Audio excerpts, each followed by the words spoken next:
Taun itu nama wabah penyakit yang menyebar, kemudian memakan banyak korban. Di antara peristiwa besar yang pernah terjadi adalah taun di wilayah Imwas. Ketika Umar bin Khattab mau pergi meresmikan kekalahan Baitul Maqdis, berhasil mengalahkan Baitul Maqdis, Umar berangkat.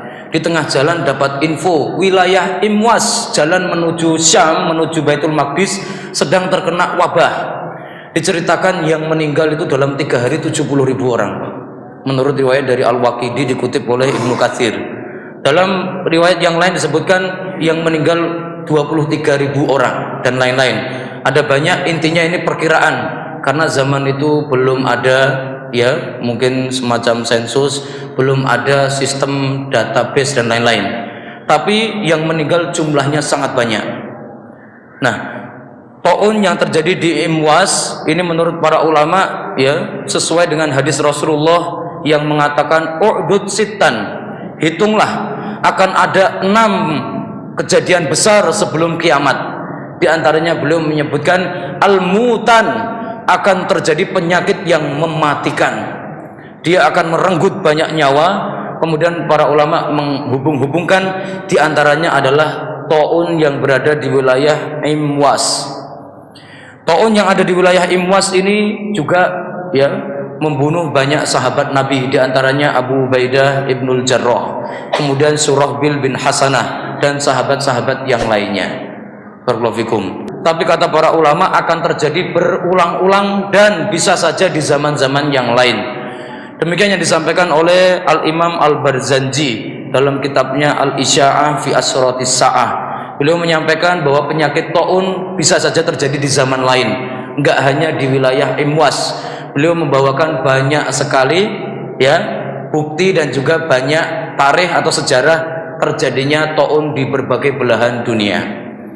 Hal yang sama juga disampaikan oleh Al-Imam Jalaluddin As-Suyuti dalam kitabnya Ma Rawahul Wa'un fi Akhbari Ta'un.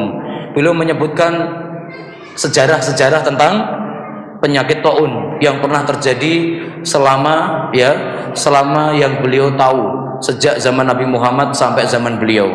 Penyakit-penyakit taun yang pernah mewabah. Penyakit ini menurut para ulama ada yang menyebutkan menyerang 3 organ. Yang pertama menyerang limpa atau jantung manusia, yang kedua menyerang paru-paru, yang ketiga menyerang darah. Siapa yang terserang biasanya matinya mendadak. Kalau dalam ensiklopedia Britannica ini biasanya orang Inggris nyebutnya Black Death ya, yaitu kematian hitam.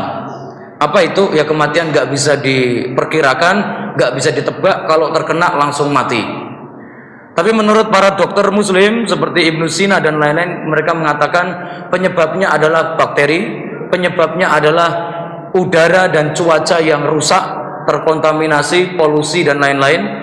Kemudian penyebab lainnya adalah yaitu bangkai. Entah itu bangkai manusia, bangkai hewan atau bangkai apa saja, kalau tidak dikuburkan maka akan menciptakan penyakit taun. Nanti akan melanda seluruh negeri, semua orang akan sakit kemudian akan merasakan dampaknya. Kita semuanya patut hati-hati karena bab taun ini ternyata dalam hadis sangat populer. Di Sahih Bukhari ada pembahasan taun, Sahih Muslim ada, Sunan Tirmidzi, Nasai, Abu Dawud ada, Sunan Ibnu Majah ada, bahkan di kitab Al-Muwatta Imam Malik juga ada.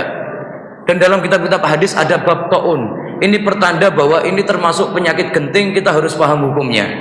Kalau sampai nggak ngerti, khawatirnya terjadi itu kita semuanya ya karena nggak punya ilmu, akhirnya kita tidak bisa berbuat apa-apa. Padahal ada ya di sini ada ilmunya yang perlu kita sama-sama pelajari.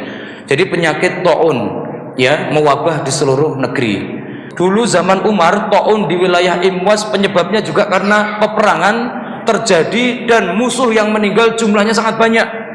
Karena nggak sempat dikuburkan, akhirnya terjadilah penyakit ini.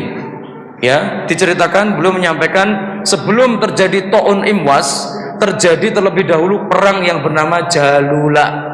Perang Jalula ini artinya adalah perang yang bergelimpangan. 250.000 kalau mau menguburkan terlalu berat, akhirnya nggak dikuburkan Pak, dibiarkan. Lalu jasadnya pada busuk, lalu kemudian terjadilah penyakit taun di wilayah Imwas ini. Itu perang dulu pada penaklukan Syam dan penaklukan Irak, ya, di zaman Umar ibnul Khattab. Nah, kita semuanya harus paham hukum-hukum terkait masalah ini.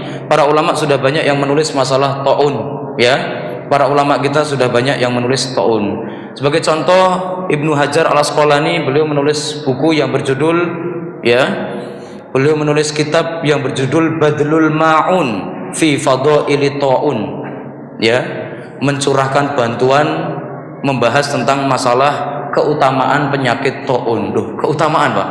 Nanti soalnya di sini ada kata-kata orang yang kena penyakit taun meninggal, maka statusnya sebagai orang yang mati syahid. Makanya pembahasannya keutamaan orang yang terkena taun. Ya, keutamaan orang yang terkena taun. Kemudian ulama-ulama yang lain juga banyak seperti Ibnu Abi Dunya.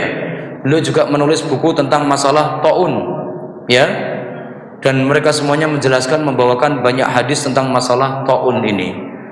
Kemudian ulama-ulama yang lain seperti Syekh Mar'i Ibnu Yusuf Al-Hambali, beliau menulis kitab yang berjudul Tahqiqud Dunun fi Akhbarit Taun, dalam rangka menjelaskan kepada kita hadis-hadis tentang taun yang jumlahnya sangat banyak, sehingga nanti kalau terjadi kita semuanya siap dan kita mengerti tugas kita, ya. Barakallahu fikum. Kemudian ketika Rasul ditanya tentang taun, maka beliau menjawab fa akhbaraha, ya. Beliau menceritakan kepada Aisyah bahwasanya taun itu adalah adab yang Allah kirimkan kepada yang Allah kehendaki. Jadi ingat, karena ini adab berarti biasanya masih ada orang-orang yang selamat, Pak.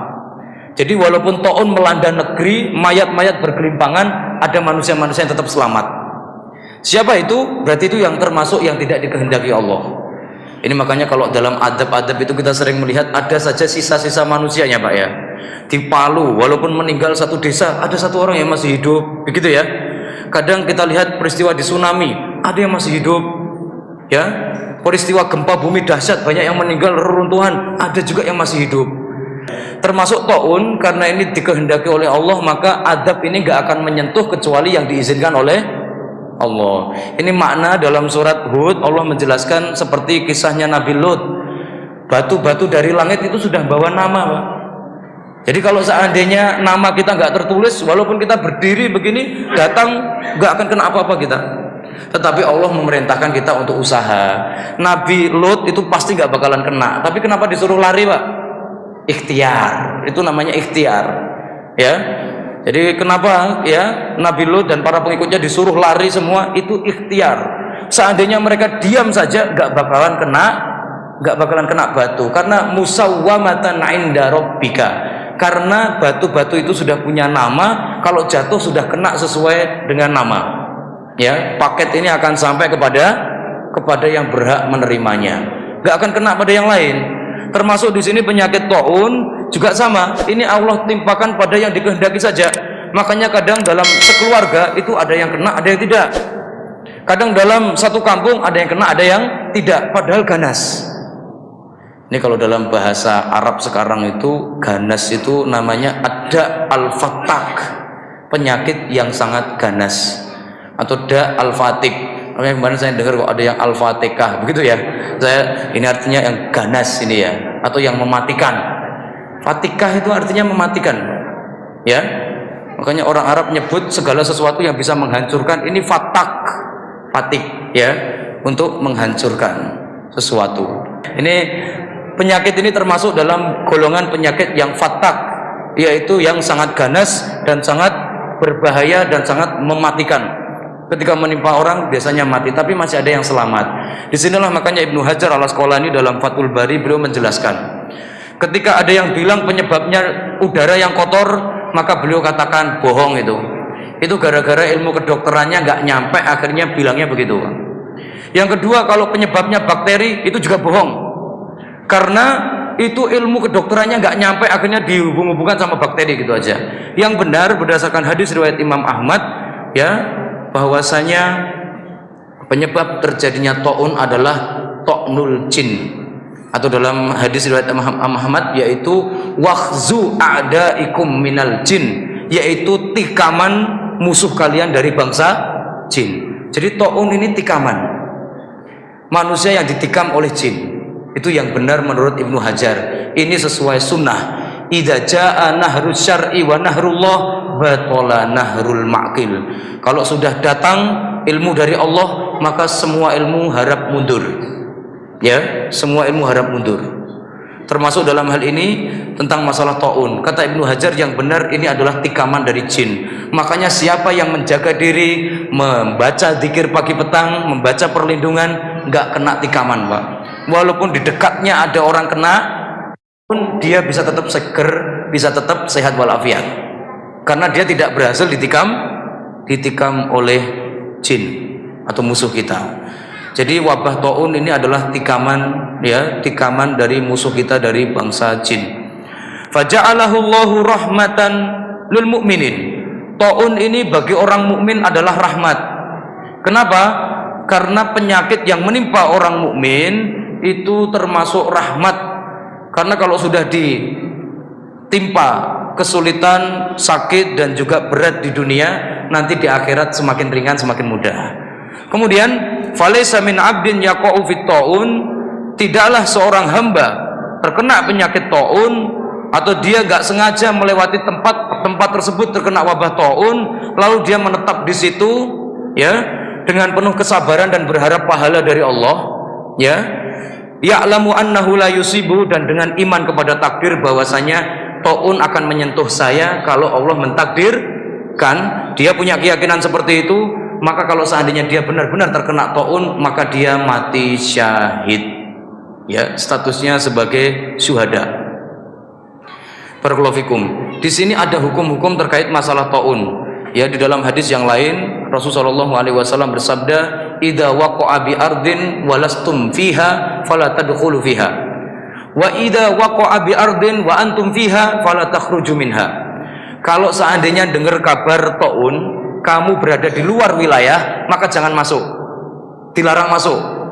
Tapi kalau seandainya terdengar taun, kamu berada di situ, jangan keluar. Ini hukum, Pak. Hukumnya haram. Jadi kalau sampai kita berada di wilayah yang terkontaminasi taun, lalu kemudian kita pengen melarikan diri, maka hukumnya haram. Jadi yang dari luar dilarang masuk, yang sudah di dalam dilarang untuk keluar. Ini ketetapannya. Terus kalau sudah terlanjur di dalam bagaimana? Soalnya nanti kalau sampai keluar, ini akan membuat wabah ini kemana-mana jadinya. Dan kita tidak diperbolehkan untuk membawa bahaya keluar atau membawa bahaya menimpa saudara kita yang lain. Jadi nggak diperbolehkan menyebarkan bahaya kepada saudara yang lain. Maka diperintahkan untuk tetap berada di tempat sambil mohon kepada Allah pahala dan sambil menjaga diri, dan kita semuanya perkuat imannya kepada takdir. Intinya saya nggak akan tersentuh penyakit kecuali kalau Allah mengizinkan.